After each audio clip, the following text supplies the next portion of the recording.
Charlie, take two. Mark.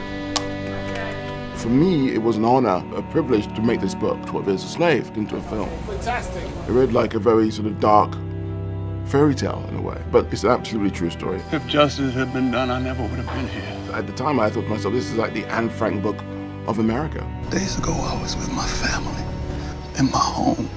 Now you tell me all is lost. Steve is a unique individual with a unique vision.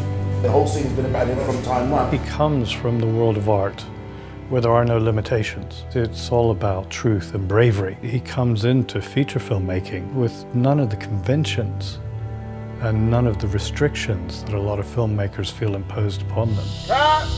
Steve both knows exactly the kinds of things that he wants, but at the same time is not beholden to any one idea or any one thought or any one particular way to do things. He has an absolutely open mind and is totally fearless when it comes to ideas, particularly visual ideas. Steve had a very clear vision about how certain things were supposed to be, and there were certain emotional elements that he knew he wanted. I wanted to tell a story about slavery. My ancestors were slaves.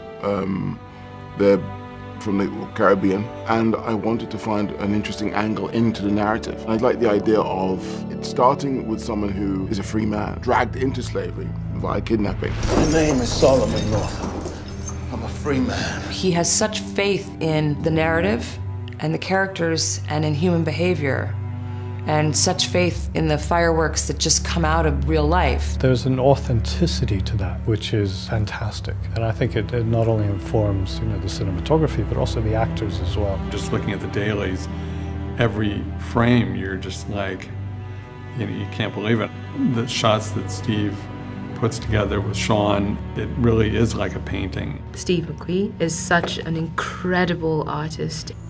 He manages to tell these really hard stories. He's very open as a director, and he lets you run with it. He gives you the room to figure it out on your own and then steers you if you need it. Steve's just very good with human beings, I think, and understands human behavior and has a curiosity in it for sure, and approaches it in a non-judgmental way. And he's passionate about what he's doing. He's just a very inspirational person to be around.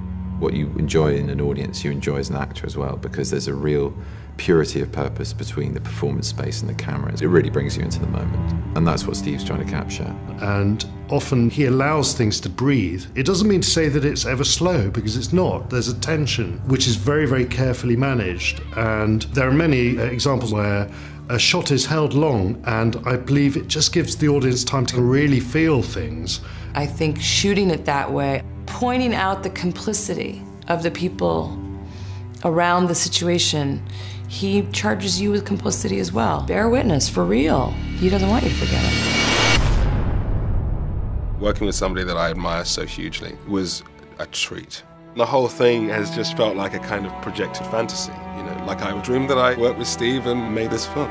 It was a really great experience. This is not an African-American film, this is an American story.